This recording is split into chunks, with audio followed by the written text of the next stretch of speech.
চাওক পাৰ্থ নিৰ্বাচন সমাগত নিৰ্বাচনৰ সন্মুখত আছে যিটো সময়ত নিৰ্বাচনক লৈ জপিয়াই পৰিছে দলসমূহ কিন্তু সেই সময়তো দেখিবলৈ পোৱা গৈছে যে বিৰোধী দলসমূহত এতিয়াও খহনীয়া হৈয়ে আছে এতিয়াও দলবাগৰৰ ৰাজনীতি চলিয়ে আছে এটা দলৰ পৰা নেতালৈ মানুহ যিসকল আছে ৰাজনৈতিক নেতা গৈয়ে আছে আৰু আজিও বিজেপিৰ ৰাজ্যিক কাৰ্যালয়ত যোগদান কাৰ্যসূচী আছে কিছুমানৰ পিছতে আৰম্ভ হ'ব ইতিমধ্যে মঞ্চ সাজু হৈছে আমি দেখুৱাম ইয়াত কিছুমানৰ পিছতে ভৱেশ কলিতা ৰাজ্য সভাপতি ভৱেশ কলিতা উপস্থিত হ'ব আৰু ইতিমধ্যে যিসকলে যোগদান কৰিব তেওঁলোকো আহি উপস্থিত হৈছে আজিৰ যোগদানৰ যিখন তালিকা সেই তালিকাত আছে কংগ্ৰেছৰ সাধাৰণ সম্পাদক কিশোৰ ভট্টাচাৰ্য তেখেত ইতিমধ্যে আহি উপস্থিত হৈছে AIDFৰ এগৰাকী প্ৰাক্তন বিধায়ক অনন্ত কুমাৰ মালৌ তেখেত আছে আজিৰ যোগদানৰ এই তালিকাত লগতে BPFৰ পৰা ভাৰত শৰ্মা আৰু লগতে কেইবাগৰাকীও BPF কৰ্মী আছে আৰু কংগ্ৰেছৰ পৰাও আছে ভাস্কৰ দেহাল আছে গতিকে আজি এই যোগদান কাৰ্যসূচী আৰম্ভ হ'ব তাৰ পূৰ্বে আমি অকণমান তেওঁলোকৰ পৰা জানিম যে বিজেপিলৈ কিয় এই সময়ত তেওঁলোকৰ আগমন আমি দেখিছোঁ যে প্ৰত্যেক দিনাই আচলতে প্ৰায় প্ৰতিদিনে বিজেপিলৈ আহি আছে এজনৰ পিছত আন এজন আৰু আজি অকণমান মই আপোনাৰ পৰা জানিব বিচাৰিম আমি পাইছোঁ অনন্ত কুমাৰ মালৌ আপুনি আজি যোগদান কৰিবলৈ আহিছে এই সময়ত বিজেপিলৈ কিয় বিজেপিলৈ আহিছোঁ কিয় বিজেপি আমাৰ জনপ্ৰিয় মুখ্যমন্ত্ৰী কৰ্মদক্ষ মুখ্যমন্ত্ৰী যেগুলা ডেভেলপমেণ্ট কাম কৰিছে চাকৰিৰ ক্ষেত্ৰত দুৰ্নীতিমুক্তভাৱে চাকৰি হৈছে মোৰ সমষ্টিত এনেকুৱা ল'ৰাই চাকৰি পাইছে যিবিলাকৰ মানে 500 টকা ঘৰৰ পৰা ওলোৱা কঠিন আছিলে টকা ছাড়া আগৰ দিনত চাকৰি হোৱা নাছিলে মই দেখিছোঁ কংগ্ৰেছৰ দিনতো দেখিছোঁ বহুত চাকৰি টকা ছাড়া চাকৰি হোৱা নাই কিন্তু এই চৰকাৰৰ দিনত বিনা পইচাত দুখীয়া মানুহ চাকৰি হৈছে বিভিন্ন উন্নয়নমূলক কাম কৰিছে দুখীয়া মানুহৰ কাৰণে এই চৰকাৰখনে আৰু ৰাস্তা ঘাট দলং আজি ইয়াৰ পৰা আহিলোঁ ঝালুকবাৰীৰ পৰা ইয়াতে আহিলোঁ অলপ সময় লাগিলে আৰু আগতে কি আছিলে এটা অভাৰব্ৰিজ নাছিলে কিমান সময় লাগিছে ৰাস্তা জাম হৈছে আজি একেবাৰে ফ্ৰীভাৱে আহি ইয়াতে পালোঁ কিমান ডেভেলপমেণ্ট কাম হৈছে ইয়াতে হৈছে মোৰ সমষ্টিত হৈছে প্ৰত্যেকটা অসমৰ চকে কোণেই উন্নয়নমূলক কাম হৈছে আপুনি দক্ষিণ অভয়াৰপুৰৰ পৰা বিধায়ক আছিল আপোনাৰ দল আৰু এতিয়াৰ যিটো দলত যোগদান কৰিব আহিছে সেই দুটা দলৰ মাজত একেবাৰে বহুত পাৰ্থক্য মুখ্যমন্ত্ৰীগৰাকী কৈ থাকে AIDFৰ কথা কৈ থাকে তেওঁ সঘনাই যে AIDFৰ লগত কোনো কাৰণত বিজেপিৰ কথা নিমিলে গতিকে আপুনি AIDFৰ পৰা এতিয়া আহি বিজেপিলৈ আহিছে গতিকে সম্পূৰ্ণ এটা নতুন আপুনি চৰিত্ৰ ইয়াত ৰূপায়ণ কৰিব লাগিব গতিকে কেনেকৈ আগবাঢ়িব আপুনি না মইতো মানে যদিও AIDFৰ পৰা মই বিধায়ক হৈছিলোঁ মানে অভয়পুৰ দক্ষিণ সমষ্টিৰ চিডিউল কাষ্ট ৰিজাৰ্ভ আছিলে উপায় নাপায় তেওঁলোকে UDF দলে চিডিউল কাষ্টৰ ল'ৰা এটাক দিছিলে টিকেট কিন্তু 2022 এনেকুৱা হ'ল মানে কংগ্ৰেছ আৰু AIDFৰ মিত্ৰতা হৈ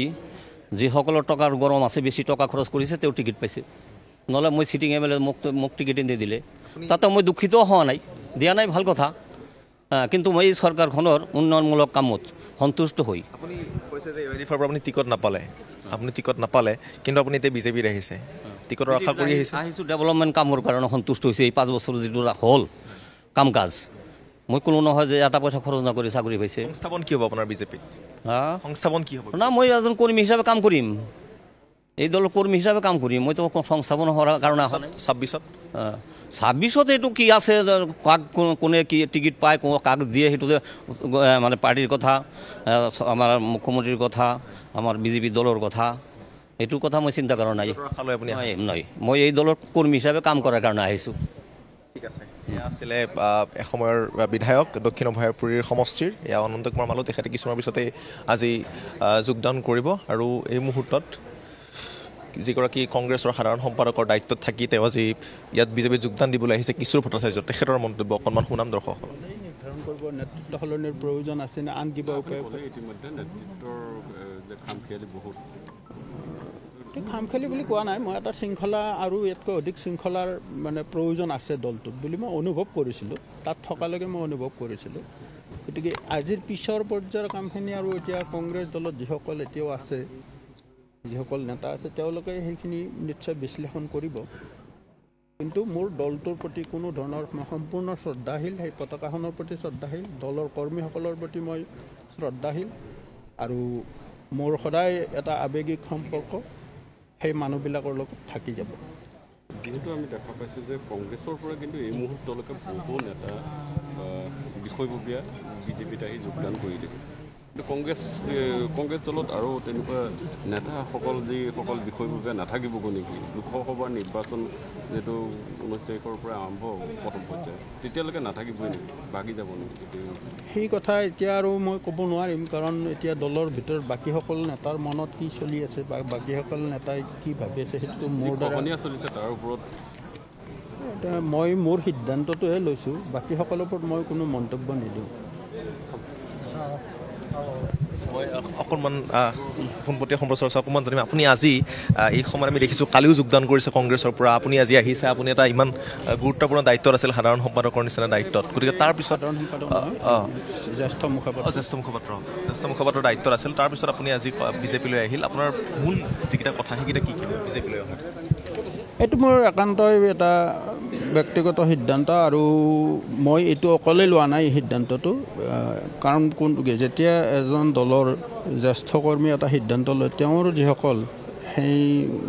তেওঁৰ ফলোৱাৰ্ছ থাকে বা তেওঁৰ লগত যিবিলাক সহকৰ্মী থাকে সকলোৰে এটা মতামত সাপেক্ষেই হয় বহুত সময়ত ব্যক্তিগত সিদ্ধান্তটো দলৰ কৰ্মীসকলৰ স্বাৰ্থত ত্যাগ কৰিবলগীয়া হয় গতিকে মই যিটো কৰিছোঁ সেইটো মোৰ দলৰ বহু সংখ্যক ফলোৱাৰৰ লগত মই আলোচনা কৰিছোঁ কিন্তু মই ভাবিছোঁ মই এটা নতুন যাত্ৰা আৰম্ভ কৰাৰ সময় আহি পৰিছে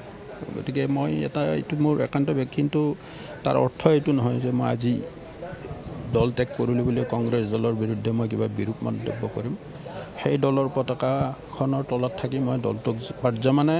সেৱা আগবঢ়াই আহিছোঁ আৰু মই সদায় সেই দলটোৰ ভালেই কামনা কৰিম কাৰণ গণতন্ত্ৰ শক্তিশালী হ'বলৈ সকলোবোৰ ৰাজনৈতিক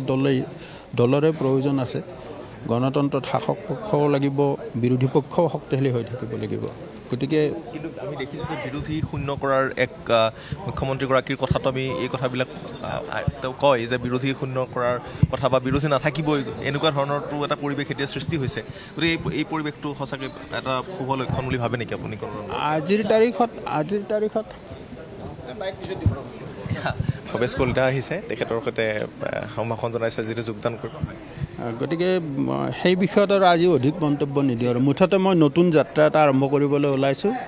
আৰু এই যাত্ৰাত মই যিসকল নতুন সহযোগীক পাম সকলোকে লৈ আমি আমাৰ যি মূল লক্ষ্য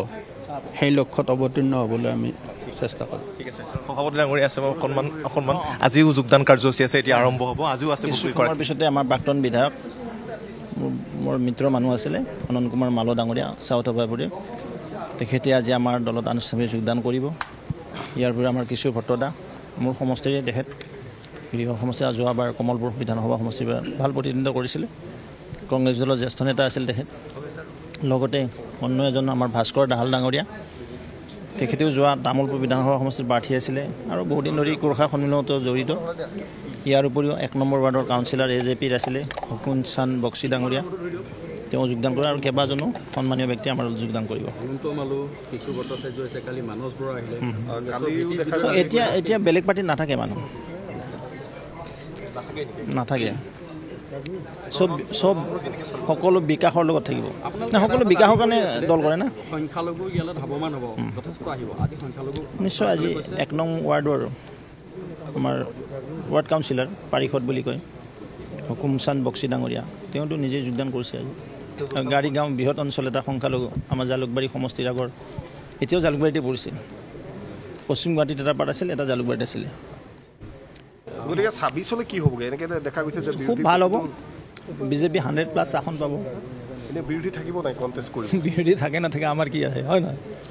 আমি আমাৰ শক্তি সঞ্চাৰ কৰিব লাগে আমাৰ সংগঠন শক্তিশালী কৰিব লাগে বেলেগৰ বিৰোধী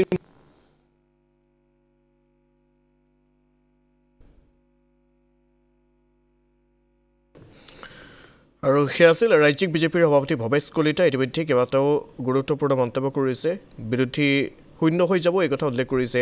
ৰাজ্যিক বিজেপিৰ সভাপতিগৰাকীয়ে আকৌ এবাৰ উল্লেখ কৰিছোঁ বিজেপিত কেইবাগৰাকীও নেতাই আজিৰ দিনটোত আনুষ্ঠানিকভাৱে যোগদান কৰিব আৰু কিছু সময়ৰ পাছতে সেই কাৰ্যসূচীৰ আৰম্ভণি হ'ব